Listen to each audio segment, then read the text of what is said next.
my gosh! This uncle is absolutely incredible. To solve his family's electricity problem, he went alone to the small creek behind his house and decided to build a small hydroelectric power station there. At first, his family thought his idea was unrealistic.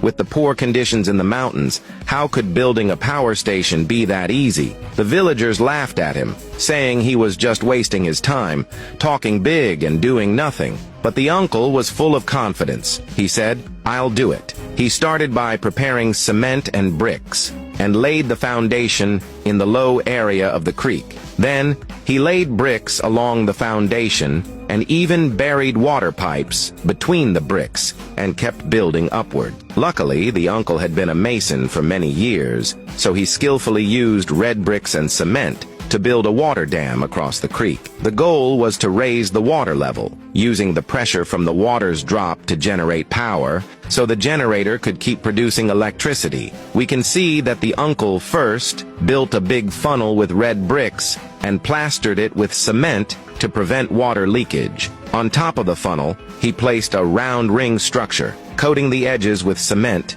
and reinforcing it with steel bars, ensuring the water could flow smoothly into the turbine. Once the cement was smoothed out, the first phase of the power station was complete. After lunch, the uncle went to the spot 1 meter ahead of the turbine, measured everything with a level, and marked it. Then, he built a pie-shaped structure with cement and red bricks. Compared to flat or rectangular dam structures, this pie shape had better strength to withstand pressure from high water levels. Who would have thought, after working for 5 days, he actually built a functional hydroelectric station? When the uncle opened the sluice gate and released the water powered the turbine, and electricity started flowing into his house. The moment the light bulb lit up, the whole family was stunned. The uncle's wife got so excited, she started dancing, thinking they wouldn't have to pay for electricity anymore. When the villagers heard about it, they rushed to his house to see it, almost breaking the doorstep, and asked the uncle to build one for them too.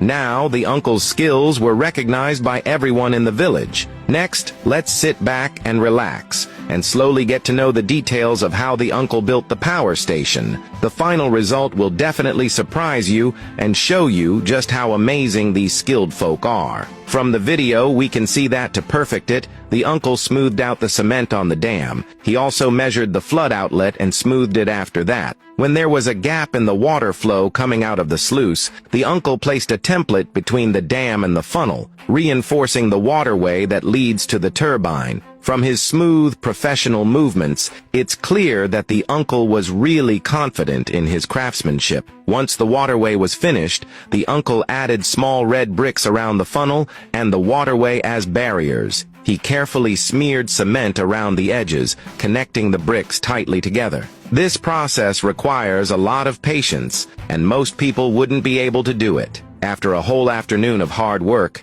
the uncle finally finished before his back gave out. The next morning, he started applying waterproof paint to the funnel. To make it last, he thickly coated the areas where the water flows with blue paint. He used red paint for the barriers, and the combination of blue and red made the dam look more layered. Then, the uncle quickly installed the turbine and lights, and after testing everything, he added lifting valves to both sluice gates. By opening and closing the valves, he could control the water flow to the turbine. By the time the video ended, the power station was basically finished. The creek water slowly rose, soon flooding over the flood outlet. With so much water, generating power was no problem. Then, he opened the 2 sluice gates, waiting for the water to flow through. We can see that the water rushed down, flowing quickly through the funnel and turbine, powering the turbine and lighting up the light bulbs. Now, the uncle's family no longer has to worry about electricity. Everyone in the village applauded the uncle's wisdom and craftsmanship. If a perfect score was 100 million points, how many points would you give to this clever uncle's skills?